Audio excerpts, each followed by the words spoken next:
Արջը գյուղ է մտել, առաջին արձագանքը սովորաբար վախն է, մասնագետներն էլ արձագանքում են, դեռ պետք է պարզել, ով է ում տարածք մտել։ Հայաստանում մարդ, վայրի բնություն, հակամարտությունը վերջին տասնամյակում դարձել է առավել տեսանելի։ Կլիմայական փոփոխությունները, բնակավայրերի ընդլայնումն ու տնտեսական գործունեությունն աստիճանաբար կրճատում են վայրի կենդանիների բնական միջավայրը, ստիպելով նրանց ավելի հաճախ հայտնվել մարդկանց կողքին։ Հայաստանում արձանագրվել է մարդու եւ արջի հանդիպման կամ հարձակման ընդամենը 12 դեպք, որոնցից միայն մեկն է եղել մահվան ելքով Արագածի լանջերին Լեհ զբոսաշրջիկի ողբերգական դեպքը։ Լուծումները սակայն ոչ միշտ են զենքը կամ կենդանիներին ոչնչացնելը։ Մասնագետները խոսում են արդեն փորձարկված միջոցների մասին՝ էլեկտրական հովիվներ, ավելի անվտանգ անասնագոմեր, պահակ շներ, կանխարգելիչ համակարգեր։ Աշխատում ենք Եղեգիս համայնքում, որտեղ ամենաշատ ներթափանցումները տեղի են ունենում այնտեղ,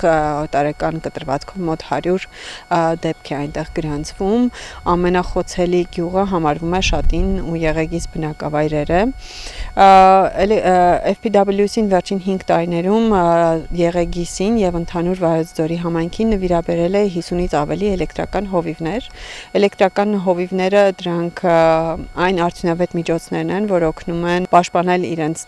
ցանկատարածքները։ Այս թեմաներն էին COP17 մեդիա դպրոցի արտագնա այցի առանցքում, որը կազմակերպվել է Վայրի բնության եւ մշակութային արժեքների պահպանման հիմնադրամը գործընկերների աջակցությամբ։ Լրագրողները Կովկասյան կենսաբազմազանության ապաստարանում, որի տարածքները ձգվում են մինչև Վայոց ձոր, Սյունիք եւ Քարվաճար, ոչ միայն ծանոթացան ժամանակակից մոնիթորինգի, ֆոտոթակարդների, հակահրդեհային համակարգերի եւ անտարբերականգնման աշխատանքներին, այլև քննարկեցին մարդ, վայրի բնություն, հակամարտության մեղման գործնական լուծումները, հավելյալ կերակրումից մինչև համայնքների դիմակայունության բարձրացում։ Հենց այս սարի վերևում հենց հիմա տեղադրված է շատ մի հատ ուժեղ կամերա,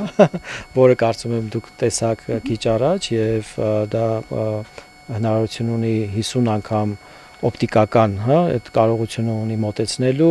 գիշերային, թե ցերեկային, ջերմատեսիլ ունենք սարքեր, որոնք որ էական չի գիշերա թե ցերեկա նույն կերպ ցույց են տալիս, ավտոմատացված AI-ով աշխատանք ունի, որը որ ճանաչում է մարդկանց դեմքերը, մեքենա համարանիշները եւ հեշտացնում է օպերատորի գործը հեշտացնում է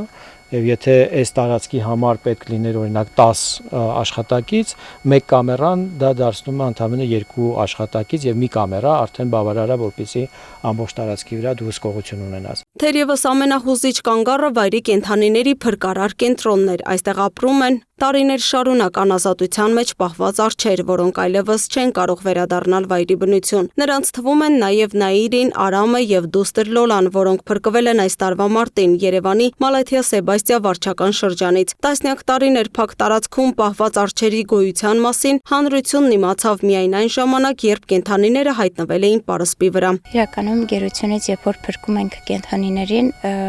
իրենց բերում ենք այստեղ ոչ միայն ֆիզիկական խնդիրներով, այլ նաև հոգեբանական խնդիրներով, սկսած ատամների կոտրվածքներից, փչացած ատամներից,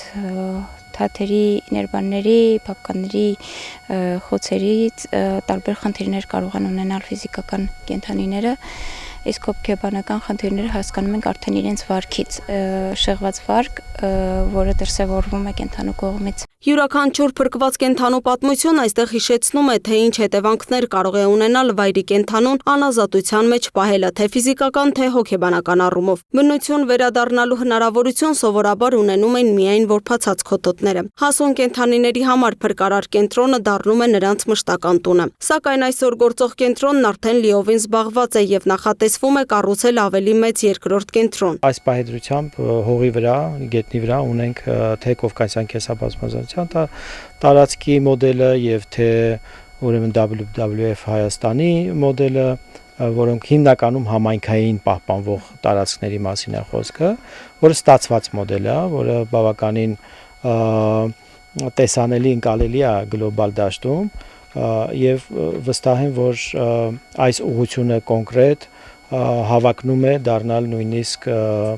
Հայաստանի համար կարևոր խաղաքարտ Այս ամենից զատ պետք է քաղաքացիների իրազեկվածությունը բարձրացնել, չէ որ երբ արջը մոտենում է գյուղին, պատմությունը միայն արջի մասին չէ, այն պատմություն է մարդու բնության դեմ մեր քայլերի հետևանքների մասին։ Ի վերջո ընտրությունը մերն է, արդյոք մենք կշարունակենք հակադրվել վայրի բնությանը, թե կսովորենք ապրել նրա հետ նույն տարածքում։ Լուսինե Գրիգորյան, Տիգրան Ղազարյան, Free News, Ազատ լուրեր։